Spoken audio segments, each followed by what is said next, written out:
안녕하세요. 회생이티 김웅 변호사입니다. 개인회생을 신청하는 분들은 변제금이 얼마나 나올지에도 관심이 많지만 채권자 독촉으로 인한 불안함 때문에 금지 명령에도 관심이 많습니다. 이 금지 명령이란 개인회생을 신청할 때 함께 신청하는 것으로 보통 신청하고 일주일 이내에 나오고 채권자에게 우편물이 송달되면 그때부터 채권자의 독촉이 금지됩니다. 오늘은 금지 명령이 무엇인지 자세히 말씀드리면서 금지 명령에 대한 몇 가지 오해를 바로잡겠습니다.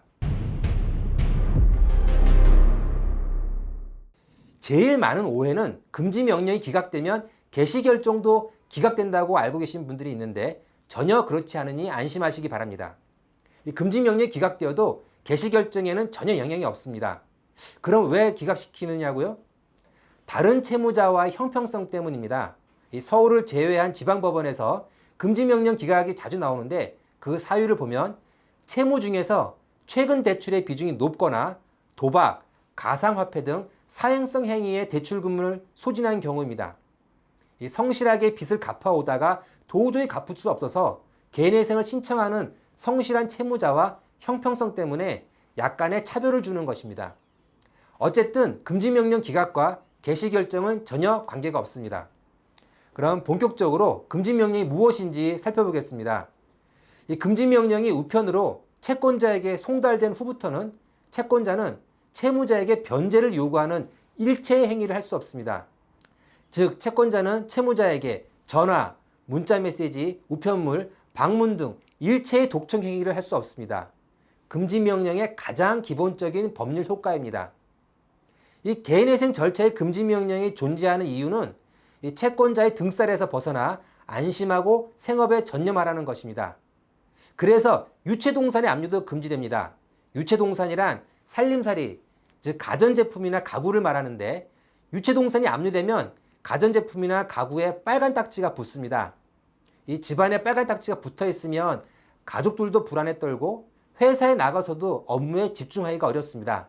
그래서 유체동산 압류를 금지하는 것입니다. 그럼 생업에 전념하는데 독촉금지, 유체동산 압류 말고 또 무엇이 있을까요? 이 직장인의 경우에는 급여 압류입니다. 급여가 압류되면 일할 맛이 나지 않겠죠? 근로 의욕을 유지하기 위해서 급여 압류를 금지하는 것입니다. 그런데 금지 명령이 나오면 예금 압류도 금지되는 것으로 알고 계신 분들이 참 많습니다. 급여 압류와 예금 압류는 다르고 이 급여 소득자의 경우 예금 압류는 금지되지 않습니다. 이 급여 압류 명령은 회사의 우편물로 송달되는데 회사로 하여금 채무자에게 급여 중 185만 원을 초과하는 부분은 지급하지 말고 가지고 있다가 채권자에게 주라는 명령입니다. 이 반면에 예금 압류 명령은 은행으로 송달됩니다. 은행으로 하여금 예금 중 185만 원을 초과하는 부분은 채무자에게 지급하지 않고 가지고 있다가 채권자에게 주라는 그런 명령입니다. 이 급여 소득자의 경우 예금 압류가 금지되지 않는다고 해서 너무 걱정하지 않으셔도 됩니다. 금융채권자, 즉 은행이나 카드사는 채무자가 개인회생을 신청한 사실을 알게 되면 예금 압류를 하지 않습니다. 왜냐하면 개인회생 절차에서는 예금이 압류되었다고 하더라도 이 중지명령으로 채권자가 예금을 못 찾아가게 할 수 있기 때문입니다. 물론 개인회생 절차를 잘 모르는 개인 채권자는 예금 압류를 할 수도 있습니다. 그러나 중지시키면 되니 크게 걱정하실 필요는 없습니다. 한편 이 영업소득자의 경우에는 예금 압류가 금지됩니다. 장사하시는 분은 거래처 대금이나 신용카드 매출금도 모두 계좌로 들어오니 예금이 압류되면 매입을 하거나 비용을 지출할 수 없기 때문입니다. 이렇게 급여소득자와 영업소득자의 금지명령이 다르지만 금지명령의 목표는 하나입니다. 채무자의 경제활동을 방해하지 말라는 것입니다.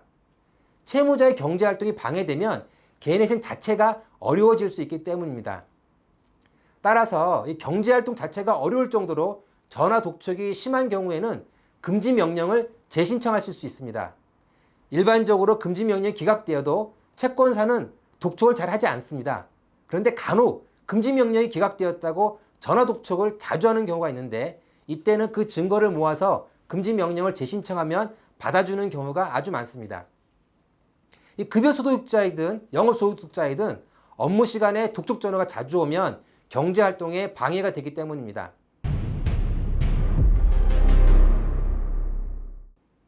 오늘 금지명령에 대해서 아주 자세히 살펴보았습니다.